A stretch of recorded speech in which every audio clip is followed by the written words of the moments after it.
Oke, bismillahirrahmanirrahim. Assalamualaikum warahmatullahi taala wabarakatuh. Perkenalkan, nama saya Siti Indah Rasari Ilma dengan NPM 2020 50 30 58, mahasiswi semester 5 Prodi Teknologi Informasi. Di sini saya akan menjelaskan tentang dynamic routing atau EGRIP. EGRIP adalah singkatan dari Enchained Interior Gateway Routing Protocol atau bisa dikenal atau disingkat dengan EGRIP.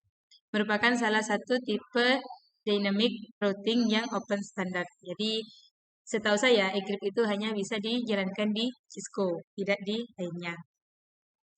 EGRIP bisa juga disebut sebagai Routing Distance Vector, Advanced Distance Vector, atau Routing Protocol Hybrid.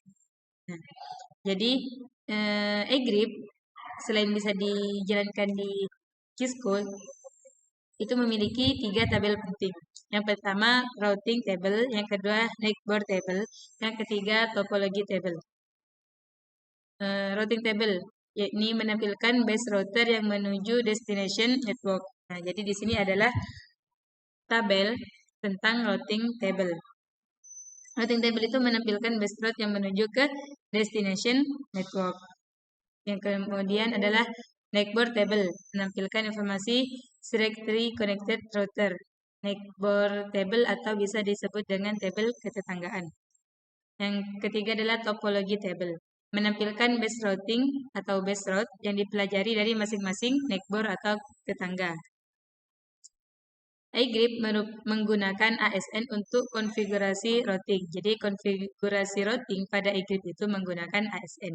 ASN atau yang lebih kita kenal dengan Autonomous System Number. Ini digunakan untuk mencari atau mengidentifikasi router mana yang sharing informasi EGRIP routing.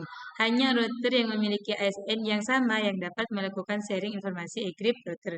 Jadi kalau tidak memiliki ASN yang sama, jadi antar router itu tidak akan bisa saling mengirim informasi atau tidak bisa sharing.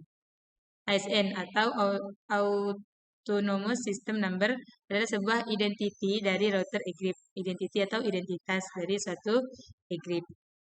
Nah, di sini adalah gambaran atau tabel bagaimana routing dinamis itu dilakukan.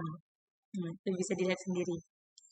Yang kemudian protokol EGRIP. Protokol EGRIP menggunakan 4 kata kunci yang berkombinasi untuk membedakan EGRIP protokol dengan EGRIP routing lainnya.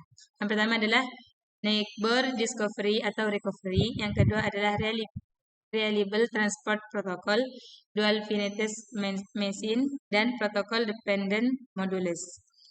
Yang ketiga adalah kemudian ada metrik, adalah satu ukuran yang digunakan untuk menentukan nilai cost dari suatu router menuju network tertentu. Itu namanya EGRIP, metrik pada EGRIP.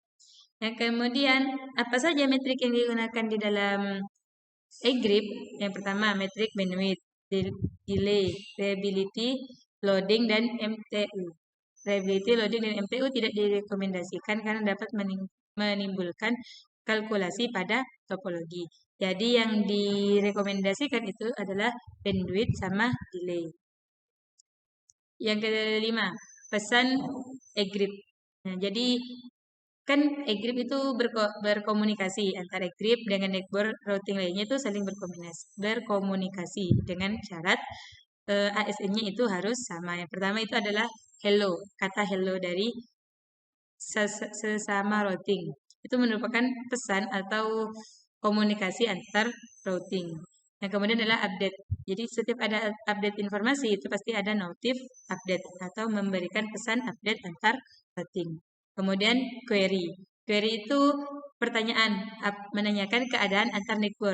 Jadi sesama tetangga atau sesama routing itu saling menanyakan kabarnya atau menanyakan keadaannya. Itu menggunakan pesan query. Kemudian replay. Nah, ketika ada satu neighbor yang menanyakan tentang keadaan, maka akan ada respon dari yang ditanyakan itu menggunakan pesan replay, merupakan respon dari query. Kemudian untuk mengkonfirmasi dari update, query, dan replay. Jadi di atas itu ada update, query, ada replay. Jadi itu dikonfirmasikan menggunakan X. Nah, sekian dari saya. sekilas tentang routing dynamic encrypt. Kurang lebihnya mohon maaf. Wassalamualaikum warahmatullahi taala wabarakatuh.